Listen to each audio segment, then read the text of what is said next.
దేవుని యందు ప్రియమైన సహోదరి సహోదరులారా, ముందుగా మీ అందరికీ ప్రభువైన యేసుక్రీస్తు నామములో వందనములు తెలియజేస్తూ ఉన్నాము. ఈ సాయంకాల సమయంలో దయచేసి నేను చెప్పే కొద్ది మాటలను శ్రద్ధగా ఆలకించమని ఆ ప్రభు పేరిట మనవి చేస్తూ ఉన్నాం.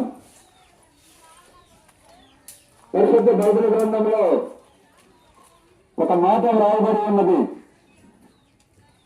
అది ఏమిటంటే, పాపులను రక్షించుటకు యేసుక్రీస్తు ఈ లోకమునకు వచ్చెను అని.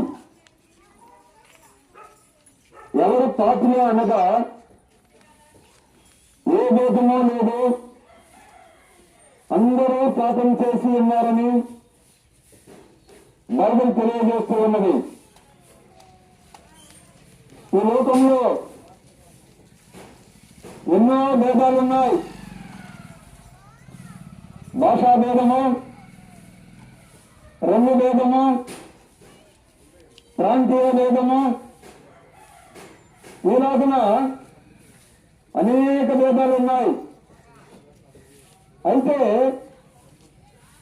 పాపం విషయంలో ఏ భేదమో లేదు. అందరూ పాపం చేసిన వారుగా ఉంటూ ఉన్నారు. అందరిలో పాప లక్షణాలు ఉంటూ ఉన్నాయి. పాపము అనగా దేవుని మాట వినకపోవడం, అబద్ధాలు మాట్లాడడం, చెడుగా తలంచడం, మోసం చేయడం, ఇలాంటివన్నీ కూడా పాపపు లక్షణాలే. ఈ పాప లక్షణాలు మనుషులందరిలో ఉంటూ ఉన్నాయి. ఈ పాపములను బట్టి మనుషులకు శిక్ష ఉంటుంది. ఆ శిక్ష ఏదనగా పాతాళము. ఆ పాతాళము పాపం చేసిన వారిని పట్టుకుంటుందని బైబిల్లో వ్రాయబడి ఉన్నది. అంటే పాపులైన వారికి పాతాళము అనే శిక్ష ఉంటుంది. ఆ పాతాళంలో అగ్ని ఉంటుంది. పాపులు ఆ అగ్నిలో పడవేయబడి నిత్యము కాలుకు శిక్షణ పొందాలని బైబిల్ చెప్తూ ఉన్నది.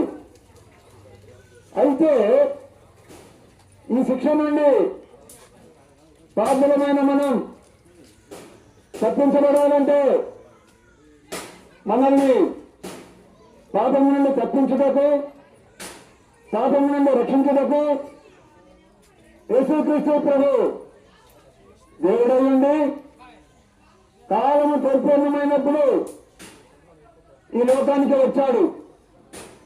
ఈ లోకంలో కన్యక గర్భమందు పాపం లేనివాడుగా జన్మించి పాపం లేనివాడుగా జీవించాడు. అంతేకాకుండా పాపులను పాతాళం నుండి రక్షించుటకై పాపం లేని ఆ యేసుక్రీస్తు ప్రభు ఆ గొల్గొతా కొండపై పాపుల కొరకు 2 పయ్యలు 3 మేకుల మధ్య సిలువ వేయబడి శిక్ష భరించాడు. గాయపరచబడ్డాడు. తన రక్తమంతా చిందించాడు. తన ప్రాణమర్పించాడు. సమాధి చేయబడి తిరిగి లేచాడు. తిరిగి లేచి అనేకులకు కనబడి పరలోకానికి వెళ్ళాడు. పరలోకానికి వెళ్ళిన ప్రభు త్వరలో మరలా తిరిగి రానే ఉన్నాడు.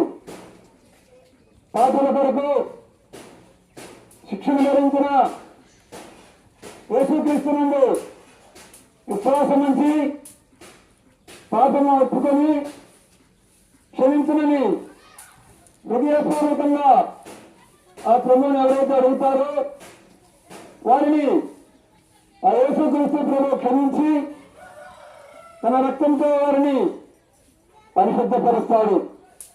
ఈ విధంగా పాప క్షమాపణ పొంది పరిశుద్ధపరచబడిన వారు పాపం ద్వారా వచ్చే శిక్ష నుండి అనగా పాతాళం నుండి రక్షింపబడతారు.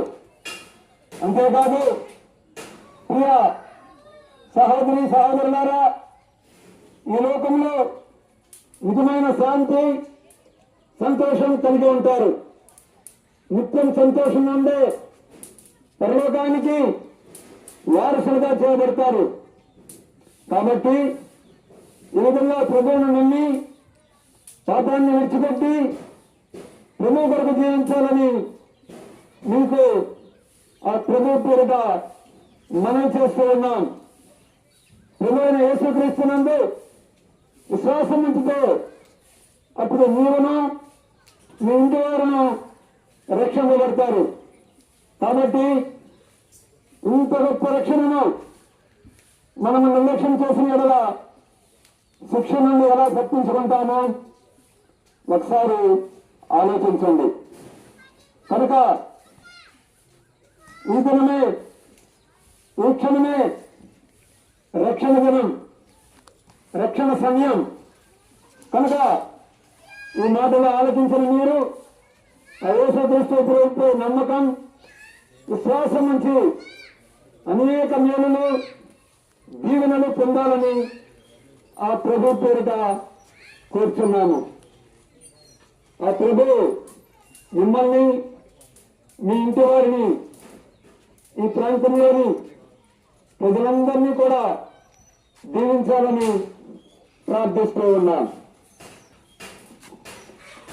మా ప్రియులారా, ఇంకా ప్రభు యేసుక్రీస్తు వారిని గురించి మీరు ఎక్కువగా తెలుసుకోవడానికి మనకు సమీపంలోని తుమ్మపూడి గ్రామంలో మెయిన్ రోడ్ దగ్గరలోని ఆర్సిఎం స్కూల్ దగ్గర బేతనీయ ప్రార్థనా మందిరం ఉన్నది. అక్కడ ప్రతి ఆదివారము ఉదయకాలం 7 గంటల నుండి 9:30 వరకు, 10:30 నుండి 1:30 వరకు దైవారాధన కార్యక్రమాలు జరిగించబడుతూ ఉన్నాయి.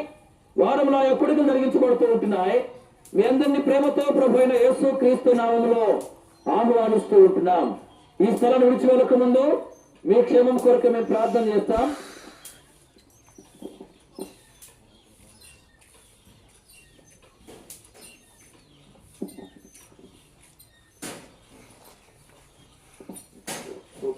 ప్రభు